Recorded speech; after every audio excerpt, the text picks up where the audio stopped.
بسم اللہ الرحمن الرحیم۔ شروع اللہ تعالیٰ کے نام سے جو بڑا مہربان نہایت رحم والا ہے۔ میرے پیارے بھائیوں، دوستوں، عزیز ساتھیوں، میری پیاری بہنیں، بیٹیاں، مائیں، سب کو السلام علیکم ورحمۃ اللہ وبرکاتہ۔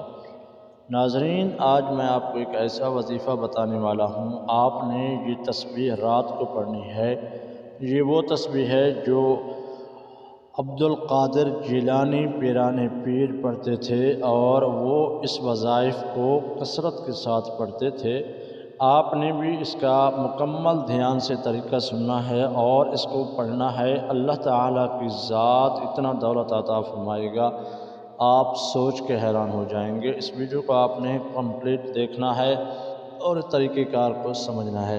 سب سے پہلے آپ سے چھوٹی سی گزارش ہے کہ آپ ہمارے چینل پر نئے ہیں تو چینل کو سبسکرائب لازم کر لیں، ویڈیو کو لائک بھی لازم کریں، کامنٹ سیکشن میں اپنی پوری قیمتی رائے لازم دیں۔ جیسا کہ ہر ویڈیو میں کہتا ہوں کہ صبح کی نماز کے بعد درس قرآن، درس حدیث ہوتا ہے۔ اس میں اگر آپ نام شامل کروانا چاہتے ہیں، کامنٹ میں اپنا پورا نام، جس مقصد کے لیے دعا کرنا ہے وہ بھی لازم لکھیں۔ اس ویڈیو کو دوستوں کے ساتھ لازم شیئر کر دیں۔ ناظرین، یہ تسبیح وہ تسبیح ہے جو پیران پیر عبد القادر جیلانی رحمۃ اللہ علیہ پڑھتے تھے، اور یہ وہ عظمت والی شان والی تسبیح ہے جو اتنے پیارے اور افضل اللہ تعالیٰ کے برگزیدہ نیک بندے، اللہ کے ولی پڑھتے تھے۔ آپ نے سب سے پہلے نماز کی پابندی کرنی ہے، اور اس کا آغاز آپ نے شام کے وقت کرنا ہے، نماز عشاء کے فوراً بعد۔ نماز عشاء کے فوراً بعد سب سے پہلے آپ نے درود ابراہیمی کو 3 مرتبہ پڑھ لینا ہے۔ 3 مرتبہ درود ابراہیمی پڑھنے کے فوراً بعد آپ نے سب سے پہلے استغفر اللہ کی تسبیح کو 100 مرتبہ پڑھنا ہے، اور اس کے بعد آپ نے 100 مرتبہ یا حی یا قیوم، یا حی یا قیوم اس کو پڑھنا ہے۔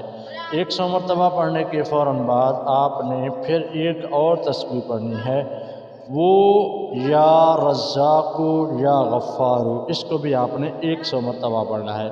اور آخر میں جو تسبیح میں بتانے والا ہوں، افضل تسبیح ہے، وہ آپ نے پڑھنا ہے آخر میں، اور اس کو آپ نے 1000 مرتبہ پڑھنا ہے۔ 1000 مرتبہ کیسے پڑھیں گے؟ اور وہ یہ ہے کہ آپ نے اس کو 1000 مرتبہ ایسے پڑھنا ہے جیسے میں پڑھ رہا ہوں۔ آپ نے میرے ساتھ دہرانا ہے، حسبنا اللہ و نعم الوکیل، نعم المولا و نعم النصیر، حسبنا اللہ و نعم الوکیل، نعم المولا و نعم النصیر۔ ایسے ہی آپ نے 1000 مکمل کرنا ہے، اور آخر میں آپ نے پھر درود ابراہیمی 3 مرتبہ پڑھ کے وظیفے کو ختم کر کے اللہ کی بارگاہ میں دعا مانگنا ہے۔ انشاءاللہ اللہ تعالیٰ آپ کی ہر مراد پورا فرمائے گا۔